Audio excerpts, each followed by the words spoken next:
What's up guys, it's Max Merck here, and today I'm very excited to show you guys the highly anticipated 2020 Toyota GR Supra Launch Edition. Behind the camera is my good friend Lewis. In today's video, Lewis and I are going to be sharing our opinions on the 2020 Supra. And before we get started, I'd like to extend a big thanks and special shout out to Jim Coleman Toyota for handing me the keys to this beautiful Launch Edition Supra. And if you guys are in the market for a new or used Toyota, be sure to check them out at Jim Coleman Toyota. Now, with all that said, let's jump right in. As you can see, the design of the 2020 Supra is heavily based off, I believe it is called the FT1 concept, which came out a couple years ago and is heavily Formula One inspired. This Supra is the A90 generation of the Supra, which is the successor to the A80 Supra, which was produced throughout the 90s and was the hero car in the original Fast and Furious film alongside Paul Walker. And it's really legendary for its, massive performance and tuning capabilities. So needless to say, the 2020 Supra has some pretty big shoes to fill, and in order to achieve that, Toyota has partnered up with BMW alongside the development of their new Z4. Engine is based off of the BMW B58, which is a 3-liter turbo inline 6 made into an 8-speed automatic transmission. It's rated at 335 horsepower and 365 pound-feet of torque. However, as you probably already know, those numbers are heavily underrated, and I've personally driven the car, and the dyno numbers show around 400 horsepower, and I can personally say I believe that because this is a really, as you know, with BMW in general underrates their cars, and 335 horsepower, it's not 335 horsepower.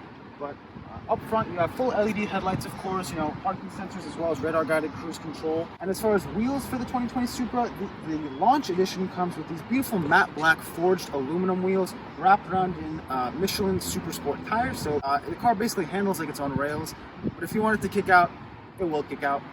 Brakes are 4-piston Brembos, and you have red painted brake calipers as well as vented rotors.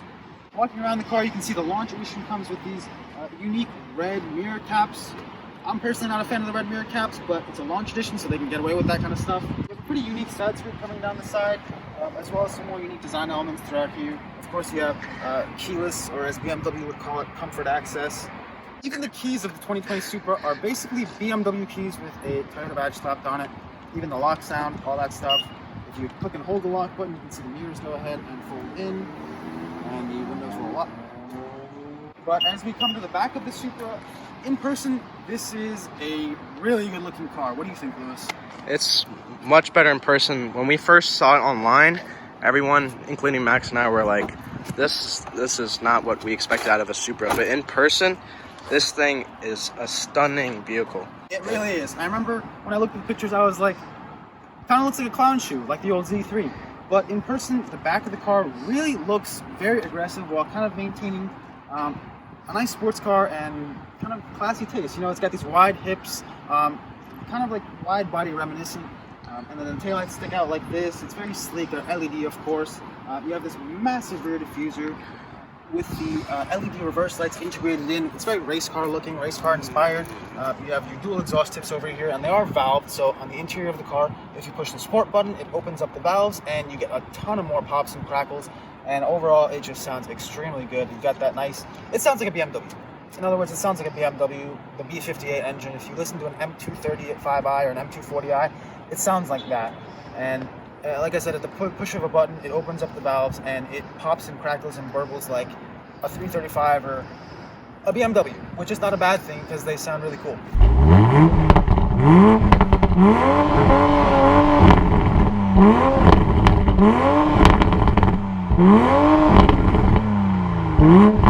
And as you can see, you have a GR badge, which stands for Gazoo Racing, which Toyota has partnered up with for their racing division.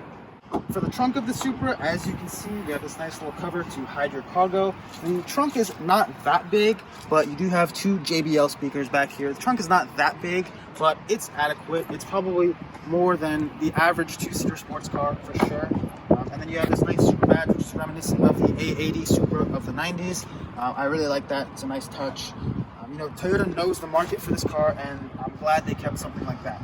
So now let's go ahead and take a look inside the car. As I said, you have keyless access or comfort access. So lock the car, unlock it through the door handle. And as we step inside, this Launch Edition comes with the red interior. And one thing you will note, if you look at the door panel on that side, it's black. But if you look at the driver's side door panel, it's actually red. And For some reason, Toyota's done this. I don't know why, but this is not the only Supra like that. I've seen many others that have had that same thing. Very weird. But your steering wheel is two-tone black and red leather. You have, very BMW-esque dual memory seats. You got lumbar support, as well as these side bolsters are adjustable. And overall, it's a very BMW interior. As you can see, you have that, it's basically iDrive. The controller, it's all pretty BMW. The shifter, the gear selector is all BMW. The instrument cluster, all the stocks, they're all BMW. You already know that. All the videos show that. And everyone talks about it like it's a bad thing. It's really not. The interior of this car is a really premium, nice place to be. And the technology, the infotainment system, BMW's got a great infotainment system, especially the newer ones, so it's a good thing. The instrument cluster, I personally am not that big of a fan of the instrument cluster. Take a look at the instrument cluster. First of all, let me go ahead and start up the car for you guys. So I've put the car into sport mode. You get a little bit louder of a cold start or any kind of start in sport mode, so I'm gonna go ahead and start it up. Some nice pops and crackles. I'll go ahead and rev it for you guys some more.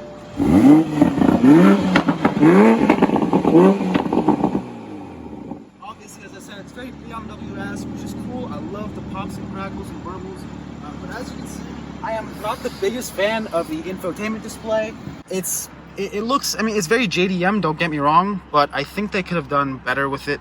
I like how the tack is in the middle, but I really think they could have done better with this. But I like the paddle shifters. I love the feel of the steering wheel. It's a little bit thinner than the average BMW steering wheel, but it feels very BMW. The buttons and the switchgear are very BMW. All the stocks, the headlight switches, they're all BMW. I'm not going to go over the infotainment display because it's pretty much straight out of BMW, except the pictures are of a Supra. You've got Apple CarPlay, Android Auto connectivity. Your gear selector, straight out of BMW. Your climate control system, straight out of BMW. What is not straight out of BMW is the steering in this car. The steering in this car feels Toyota, which is a good thing. It's very direct, and in BMW, it feels a little bit heavier and more artificial. But in this car, it's not that heavy, which I like, and it is extremely direct. And I love how the nose of the car, the hood is extremely long, so you point it and you can see exactly where you're going. And you have this beautiful carbon fiber trim throughout the interior. It looks very nice, high quality, and premium. And I've driven the Supra for a little bit, not too much, obviously.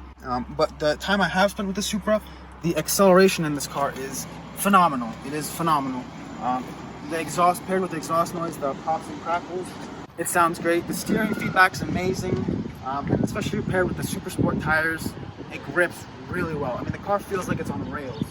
And daily drivability, I can seriously, I'm not going to buy it. I don't have the money for a Supra, but I can see this being an excellent daily driver because it's got all the safety systems you want. So as you can see right here, you've got blind spot monitoring, you've got the lane keeping assist features, you've got forward collision warning, you've got all that stuff. And all that stuff is basically coming from BMW, so it is the best of the best, in other words. Let's get down to the performance because that is what this car is about. You all already know the interior is BMW, all this stuff's BMW, the keys BMW. We all know that, and everybody bashes on that. I don't think it's a bad thing because BMWs are excellent driving cars. Their slogan is the ultimate driving machine, and this feels better than that. This is better than those BMWs if you ask me, because what more can you ask for? A Toyota and BMW engineered sports car. Everyone says it like it's a bad thing, but I'm a heavy supporter of this car because I've driven it, and if you guys have the opportunity to drive one of these cars, which I know is not easy at this time because it just came out, but it is an excellent driving car. I really can't get behind the wheel of it now, but if you hop on YouTube, throughout the internet, and read about it, the power in this car, as I said, really underrated, more around 400 horsepower, and then the tuning capabilities are limitless with this car. This car was made to be tuned and modified. All in all, like I said, I don't have much time with this car, but once again, I want to thank Jim Coleman Toyota for allowing me to film this car for you guys.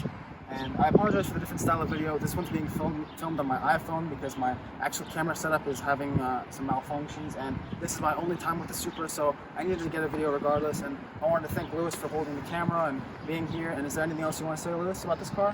No, you guys are going to see it on the road, and you're just going to be just as surprised as we were. Everyone, especially at the dealership, has been really blown away with this car because at first everyone hated it, but once you see it in person, once you drive it, it's a phenomenal car. Yeah, it's gonna stay around.